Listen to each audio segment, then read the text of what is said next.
In the dimly lit interrogation room of the Willowbrook Police Department, Detective Jane Matthews sat across from a potential witness, her gaze steady and unwavering.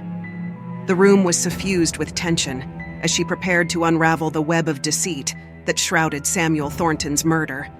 The man before her was Gregory Winters, a prominent real estate developer in Willowbrook and one of the key figures who had been in the Vanderbilt mansion on the night of the murder. His alibi had raised suspicions, and Jane was determined to get to the truth. With a firm tone, Jane began, "You were present at the Vanderbilt mansion on the night of Samuel Thornton's murder.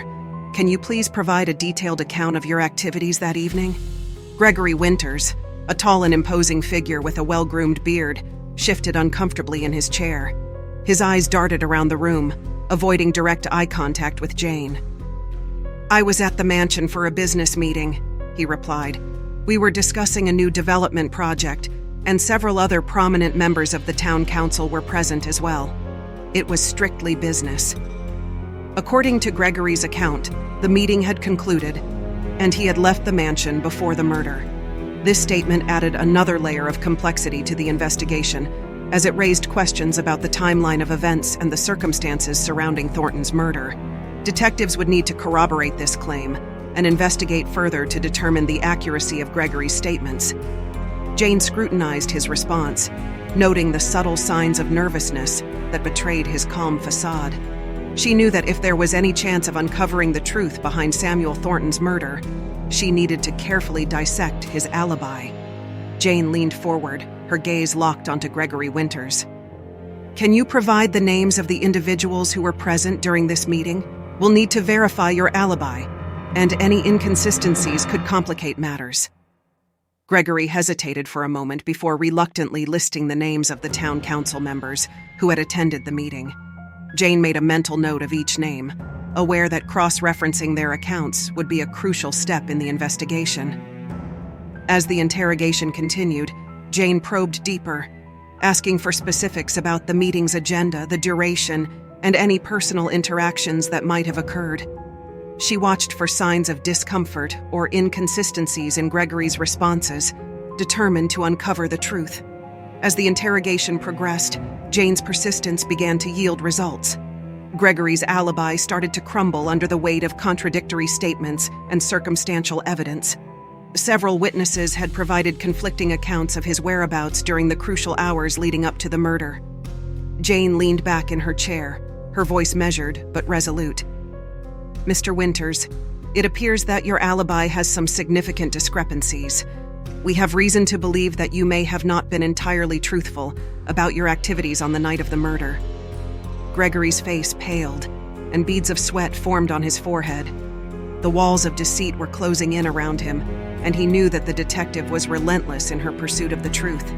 In the intricate game of alibis and contradictions, Jane was determined to uncover the truth behind Samuel Thornton's murder and expose the secrets that had cast a long, sinister shadow over Willowbrook. Jane had first learned about the meeting at the Vanderbilt mansion through a combination of investigative work and confidential tips from her sources within the Willowbrook community. The mansion had been a topic of conversation among town residents for years, often associated with rumors of clandestine gatherings and hidden secrets. Gregory Winters had come into focus early in the investigation. His connection to Samuel Thornton ran deep, not only through their business dealings but also through their involvement in the town's political landscape. Gregory Winters was known throughout Willowbrook as a shrewd businessman who had amassed considerable wealth through his real estate ventures.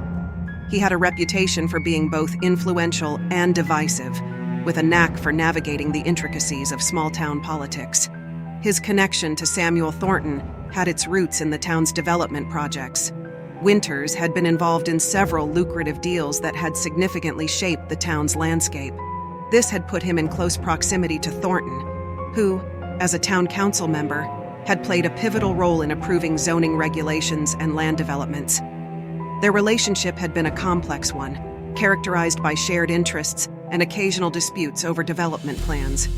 While they had worked together on some projects, tensions had arisen over others, leading to heated debates within the town council.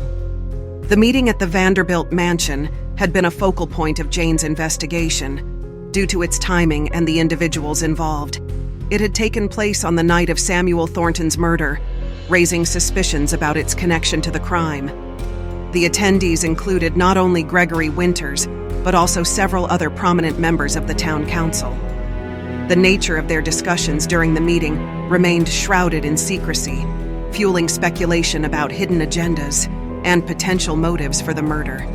Jane's investigation had uncovered a web of financial interests, political rivalries, and personal conflicts that intersected with the events of that fateful night.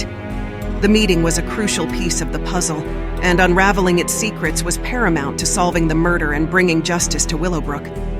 As Jane continued to dig deeper into the intricate relationships and motivations surrounding Samuel Thornton's murder, she knew that the truth lay hidden within the shadowy corridors of power and influence in her town. After the interrogation, Jane paced the length of her dimly lit office, the weight of the case pressing upon her shoulders. Jane's contemplation was interrupted by a knock on her office door. It was Detective Mark Anderson, her steadfast partner and confidant. He entered, his expression a mirror of her own concern. "Jane," Mark said, his voice low and serious, "I've been digging into the history of the Vanderbilt mansion. There's something you need to see." Mark laid out a series of old photographs and documents on Jane's desk. They depicted the mansion in its former glory, a place of opulence and grandeur. But as Jane studied the images, her eyes widened in recognition. In one of the photographs, she saw the mansion's previous owner, a man named Nathaniel Blackwood, standing proudly on the mansion's steps. "Nathaniel Blackwood," Jane muttered. "He's connected to this somehow. But how?" Mark continued, his voice heavy with the weight of the revelation.